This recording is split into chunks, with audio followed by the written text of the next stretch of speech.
कानपुर नगर जो पूरे उत्तर प्रदेश को सबसे ज्यादा राजस्व देता है, और उसी का व्यापारी आज इतना त्रस्त है कि उसने आज बाजार अपना पूरी तरीके से बंद रखा।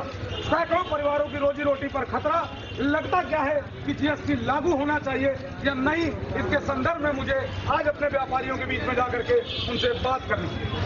मुकेश दीक्षित अध्यक्ष हूँ गेड़ी देवी कपड़ा मार्केट का, शीशामऊ बाजार पूरे का अध्यक्ष। और जीएसटी कपड़े पे कभी नहीं रहा, मुगलों के शासन में नहीं रहा, अंग्रेजों के शासन में नहीं रहा, और कांग्रेस शासन में नहीं रहा।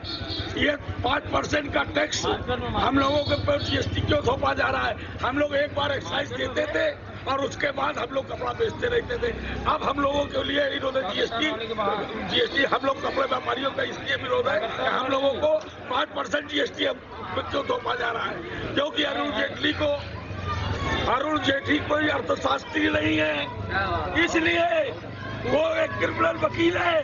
उनको मालूम नहीं कि उनको ये नहीं मालूम कि अर्थशास्त्र क्या होता है, अर्थशास्त्र क्या होता है नहीं मालूम। एक शहर का प्रतिष्ठित व्यापारी एक कितनी आसानी से बात कह रहा है कि मोदी जी आपने जिसे देश का वित्त मंत्री बनाया वो कोई अर्थशास्त्री नहीं है, वो एक क्रिमिनल वकील है। और वो व्यक्ति ये कैसे समझ सकते हैं कि किसी का परिवार कैसे चलता है, किसी का व्यापार कैसे चलता है।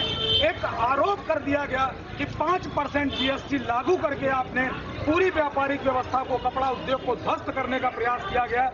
जिस शहर को कभी मैनचेस्टर ऑफ द ईस्ट के नाम से जाना जाता था, पूरे हिंदुस्तान के कपड़े की सप्लाई का क्षेत्र, सैकड़ों मिलें जो कानपुर शहर की थी आज वो बंद थी, और उसको तो छोड़ दीजिए, अब आपने 5% जीएसटी लगा करके इस व्यवस्था को भी ध्वस्त कर दिया। मैं इस समय व्यापार मंडल के अध्यक्ष जी के साथ में हूं, मैं उनसे बार बार ये जानने की कोशिश करता हूं कि ये बंदी आप लोग कब तक चालू रखेंगे। देखिए, हम लोग 3 नंबर नहीं लेंगे, व्यापारी एकता नहीं लेंगे और जीएसटी नहीं लेंगे।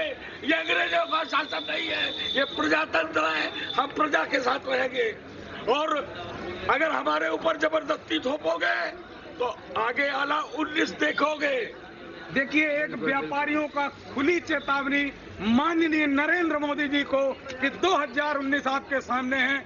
यदि व्यापारियों का जीएसटी के माध्यम से उत्पीड़न बंद नहीं हुआ तो 2019 में शायद ये जो प्रजातंत्र है, प्रजा आपको जवाब देगी। मोदी जी, जानने की कोशिश कीजिए, समझने की कोशिश कीजिए। मैं इस समय ठीक खड़ा हूं शीशामऊ बाजार के अंदर और बात कर रहा हूं उनसे जीएसटी के ऊपर। सर, ये बताइए, ये जीएसटी का विरोध आप लोग क्यों करें? ये वो व्यवस्था लागू करने का प्रयास किया गया है जो कांग्रेस द्वारा 14% टैक्स लगाया गया था, उसको इन्होंने बढ़ा के 28% तक की श्रेणी में ले आए हैं। और हमारा समर्थन, हम लोग कांग्रेस से भी जुड़े हैं, लेकिन आज हम लोगों को सड़कों पर इसलिए उतरना पड़ रहा है भारत बंद के लिए, और कानपुर शहर को बंद कराने के लिए हम लोगों का पूरा प्रयास है। और हम लोग चाहेंगे ये लड़ाई हम लोगों को तब तक जारी रहे जब तक कि जीएसटी देश से समाप्त न किया जाए। जीएसटी की वो व्यवस्था लागू करी जाए जो उचित हो देश की जनता के लिए और सामान्य नागरिक के लिए। ऐसा ही नहीं है कि देश की सरकार जो भी करती है वो सिर्फ अपने सिस्टम को चलाने के लिए करती है। सरकारी नौकरों की तनख्वाह 1.5 लाख रुपए कर रही है और आज व्यापारी भिखारी की कगार में आ चुका है। नरेंद्र मोदी, नरेंद्र मोदी, अरुण जेटली, अरुण जेटली।